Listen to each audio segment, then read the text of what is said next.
Olá! Bem-vindas e bem-vindos à aula 7 do curso Família Afinada. E o tema de hoje é Comunicação Não Violenta, a CNV. Nós vamos trazer os conceitos dessa técnica e explicar como você pode aplicá-la não só para melhorar a comunicação com seus filhos, mas com as pessoas com quem você convive. Vamos lá? Tanto as mães quanto os pais possuem conhecimento sobre o que fazer e como fazer para ter bons diálogos com os filhos nas situações normais diárias. A dificuldade está quando a situação sai da normalidade e acaba tomando um outro rumo, como de discordância de opiniões ou de estresse. A maioria das pessoas acredita que tem uma boa comunicação e que não utiliza a comunicação violenta. Mas se fosse assim, se a comunicação fosse boa mesmo em todos os momentos, por que teríamos alguns desentendimentos ainda? Ou não chegamos a um consenso? Marshall Rosenberg teve contato ainda jovem com a violência e dedicou-se nos estudos para oferecer alternativas pacíficas. E esse interesse o levou a se doutorar na universidade em psicologia clínica. Ele desenvolveu a técnica que leva o nome de comunicação não violenta, a CNV, e que é empregada na justiça restaurativa, nas empresas, mediações de conflitos e nas relações pessoais no mundo todo. Em seu livro Comunicação Não Violenta, de 2006, ele traz alguns conceitos e a melhor forma, ou seja, uma técnica, de se colocar durante o cotidiano ou em momentos de estresse. Mas antes de apresentarmos a técnica propriamente dita, nós vamos trazer alguns desses conceitos descritos por Marshall. Didaticamente, nós vamos separar em 3, mas eles estão completamente ligados. O primeiro conceito se refere às necessidades. Ele explica que a maioria dos conflitos está não em relação às palavras, mas sim nas nossas necessidades que não foram atendidas.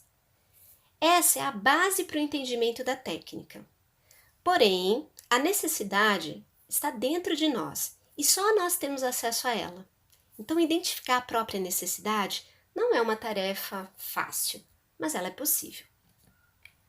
O segundo conceito se refere à empatia e autoempatia.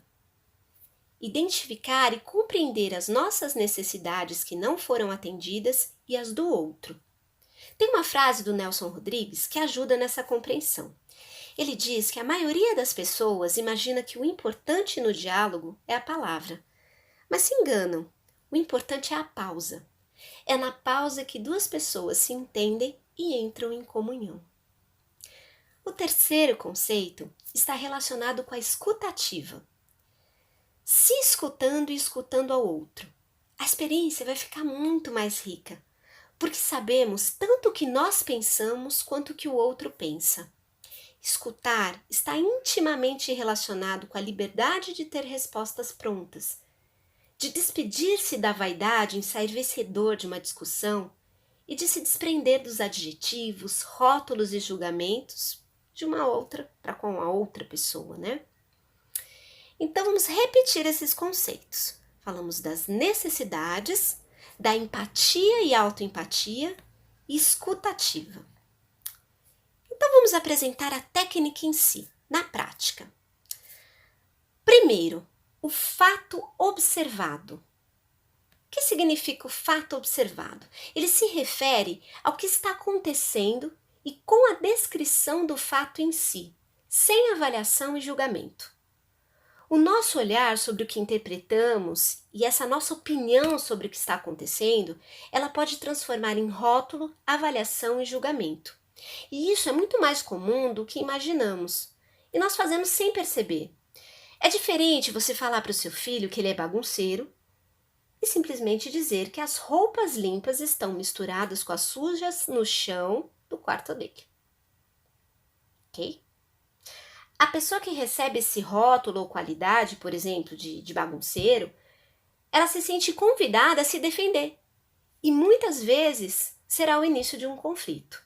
Então, procure descrever o fato que você observou no lugar de descrever a sua opinião.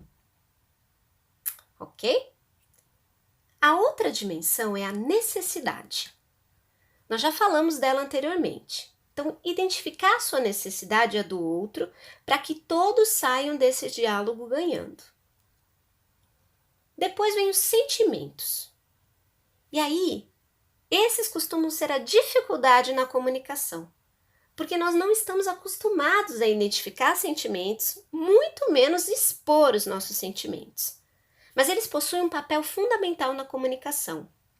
Segundo Marshall, desenvolver um vocabulário de sentimentos que nos permita nomear e identificar de forma clara e específica nossas emoções nos conecta mais facilmente uns com os outros.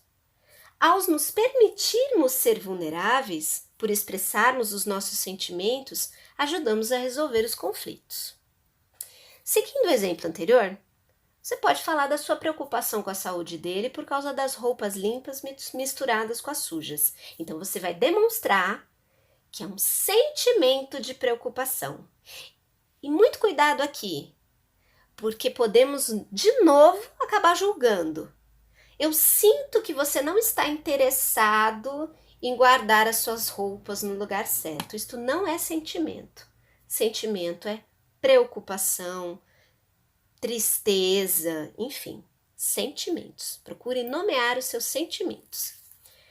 E por último, e não menos importante, está o momento de você fazer o seu pedido diretamente para outra pessoa, levando em consideração o que você observou e a sua necessidade, tal qual ao do outro, e o seu sentimento. Peça o que você quer ou construa a solução com a outra pessoa por meio de uma pergunta. Então, vamos dar um exemplo. Como podemos fazer para você manter o seu quarto limpo e com as roupas sujas separadas das limpas? Percebeu? Quando ambos participam da construção, mesmo que seja com reflexão e concordância, aumenta o comprometimento e a responsabilidade das partes. Essa prática é potencializada se for alinhada com um tom de voz adequado, respirar para falar, olhar nos olhos da outra pessoa e com expressão corporal congruente com a intenção, trazendo mais harmonia na comunicação e nos relacionamentos diários. Vamos praticar então a CNV? Vamos lá! Nós trouxemos então um exercício bem simples, mas que tem todos os conceitos da técnica da CNV. O fato observado, a sua necessidade, o seu sentimento e o seu pedido. Então, primeiro, observe-se, perceba os seus sentimentos e antes de falar, identifique qual é a sua necessidade em relação a alguma situação.